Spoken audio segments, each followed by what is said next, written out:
est-ce que vous pensez très sérieusement qu'on vit dans une période normale? Je vous pose la question.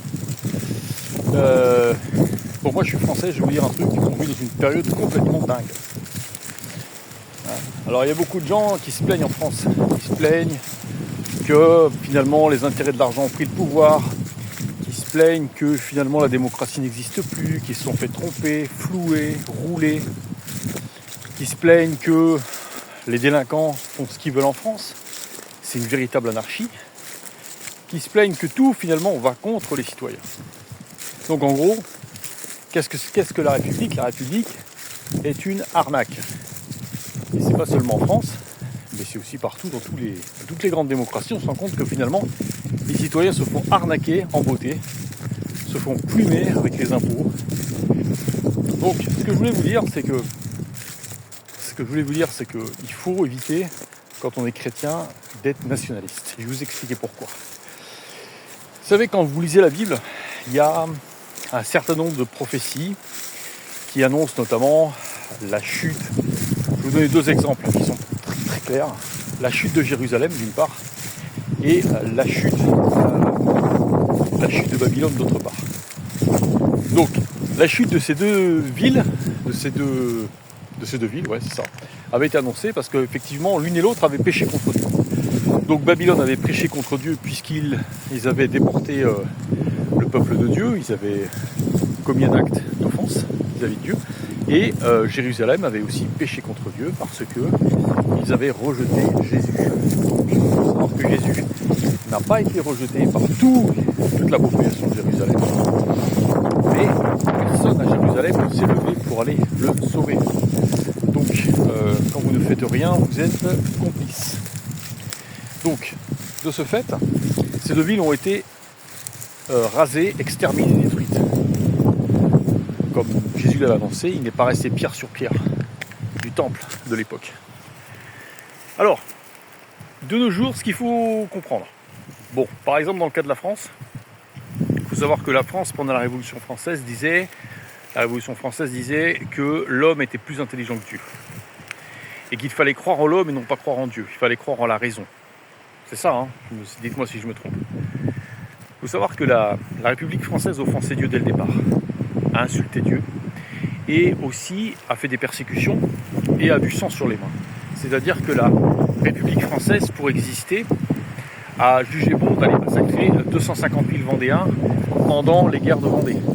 Alors comment les ont-ils massacrés? Ils n'ont pas massacré proprement, ils ont massacré salement. D'ailleurs, si vous lisez les témoignages de Turreau, par exemple, il disait qu'il avait fait passer les enfants sous les sabots des chevaux, que les femmes enceintes étaient passées, ils avaient passé des femmes enceintes sous des pressoirs. Et franchement, ils avaient détruit la Vendée, mais d'une sauvagerie incroyable. Ils avaient brûlé des gens, vous imaginez pas les sévices, vous imaginez pas les crimes qu'ils ont commis. Et ça, c'est la République française. C'est cette même République qui est en train de vous saigner maintenant, qui est en train de vous trahir.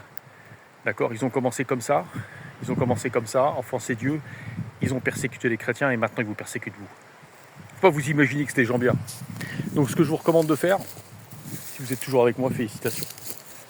Personnellement, si j'avais été du temps des Babyloniens, si j'avais vécu à Babylone, et si j'avais entendu les prophéties, je ne serais pas resté à Babylone. Et si j'avais été du temps des Juifs, en connaissant la prophétie de Jésus vis-à-vis de Jérusalem, je ne serais pas resté à Jérusalem. Et là, je vous demande de faire la même chose avec votre pays. Je ne sais pas de quel pays vous me regardez, mais sachez que tous les pays ont des sangs sur les mains. La Suisse, par exemple, a du sang sur les mains également. Pourquoi? Puisque la Suisse, par exemple, a été partie prenante dans le pillage des richesses des Juifs. Bon, les Juifs, malheureusement, les Juifs non chrétiens ont été catalogués comme synagogue de Satan, mais il n'empêche que tous les pays, à leur manière, ont du sang sur les mains. Mais la France, particulièrement, a du sang sur les mains par rapport à Dieu. Donc, il ne faut pas s'attendre à ce que la France soit bénie. Donc, il ne faut pas s'attendre à ce que la France ait beaucoup d'avenir.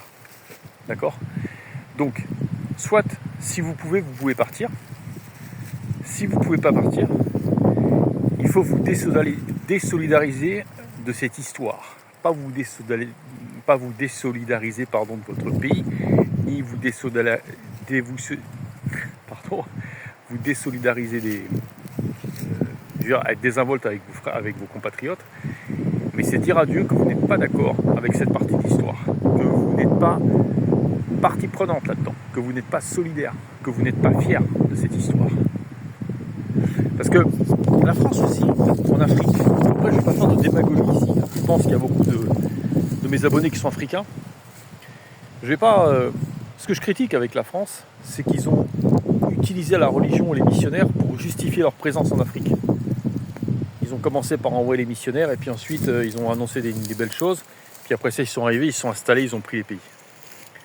Donc ça a été une imposture, ça a été un outil de pouvoir. Moi je vous le dis, la France, et vous en avez l'avènement maintenant devant vos yeux, c'est un pays satanique, d'inversion des valeurs. Il n'y a pas que la France, tous les pays occidentaux c'est la même chose. Parce que tous les pays occidentaux ont été bénis pendant qu'ils étaient chrétiens. Parce que les gens croyaient en Christ, les gens croyaient en Dieu. Peut-être pas forcément de la meilleure manière, mais ils croyaient en Dieu, ils croyaient en Jésus. Ils reconnaissaient Jésus comme sauveur. Maintenant ils l'ont rejeté, ils l'ont insulté, ils ont choisi d'autres idoles. Donc tous ces pays tomberont. Mais il n'y a pas qu'eux qui tombent. Il n'y a pas qu'eux. Il y a tous les autres aussi qui ont abandonné Dieu. Si vous n'êtes pas avec Dieu, vous êtes contre Dieu. Il n'y a rien entre les deux. D'accord ? Donc voilà, c'est juste pour vous faire part de cette réflexion. Méfiez-vous, ne soyez surtout pas nationaliste, c'est un piège. Si vous êtes nationaliste, vous serez puni de la même façon que les autres seront punis pour avoir solidarisé avec un passé criminel. Voilà. Donc chacun, après, libre de prendre les décisions qu'il souhaite par rapport à sa conscience. Personnellement, moi je me désolidarise de l'histoire de mon pays. J'ai pas besoin de me solidariser avec l'histoire de mon pays.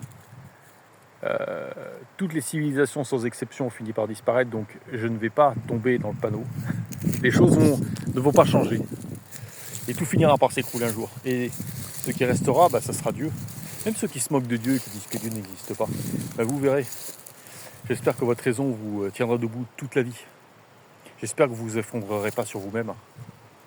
J'espère que vous finirez pas malheureux, avec la peur au ventre. Parce que vous savez, quand vous êtes avec Jésus, vous n'avez jamais peur. Et vous n'êtes jamais seul non plus. Voilà. Alors voilà, c'est du concret. Écoutez, je vous remercie. Et je vous dis à très bientôt avec grand plaisir. À bientôt, au revoir.